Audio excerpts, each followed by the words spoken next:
I've come to learn that there's a huge difference between failing and failure. Failing is like stubbing your toe. You know, it happens. It's a verb, you know? It's just something you do. But failure is a noun. It's an identity. It's a place of where you stay. And I failed a lot along the way.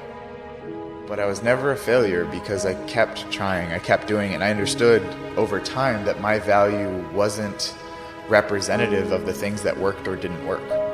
It was so frustrating because I was chasing an idea of value, not understanding that I was value to begin with. A crumpled up $20 bill is still $20. It doesn't lose its value when it's beaten up. You have a right to what you're feeling, but just because you feel it doesn't mean it's real. I'm going to acknowledge that I don't like this, but I'm also going to acknowledge that I don't want to stay in this feeling, because if I already have to go through this diabetes, I already have to go through being different, I already have to go through feeling like a monster, I don't have to beat myself up in my own head. If you get a flat tire on the side of the road, you don't set your car on fire. You deal with the flat tire. But that's what I felt like I was doing, and a lot of people do. A lot of people set the car on fire. Instead of addressing the main issue, they build upon it and make it worse. How can I become more than what's happened to me? How can I become more than this circumstance that I hate? But how can I not let that hate towards a circumstance I can't control me? You know, sometimes we get addicted to this, like, making everything beautiful, making everything like amazing, and sometimes we have to be real. Some situations do suck, they do, and we have to allow them to suck and not invalidate the fact that it does suck. My job is to not let my mind take over, and that's when I win and when I lose and everything in between. You have a choice between what you think and what you do, and that choice is everything.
Has reduced my stress, has reduced my anxiety, has reduced so much unnecessary worry in my life. You know, so many people are like, oh, Chris, it's easier said than done. Absolutely, that's true, but it's better done than said.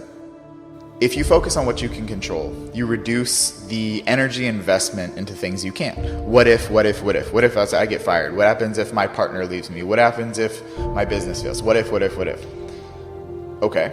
You can't control the what ifs. You can't control external circumstances. What I can control is my thoughts, my behaviors, my actions. I can create a plan. I can create an action set. I can do those things. That's what I can control. So when I stop focusing on living life in the back seat and take the driver's wheel of responsibility, and not just responsibility, but response.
flexibility, the ability to respond to anything that happens to me, my life got a lot better.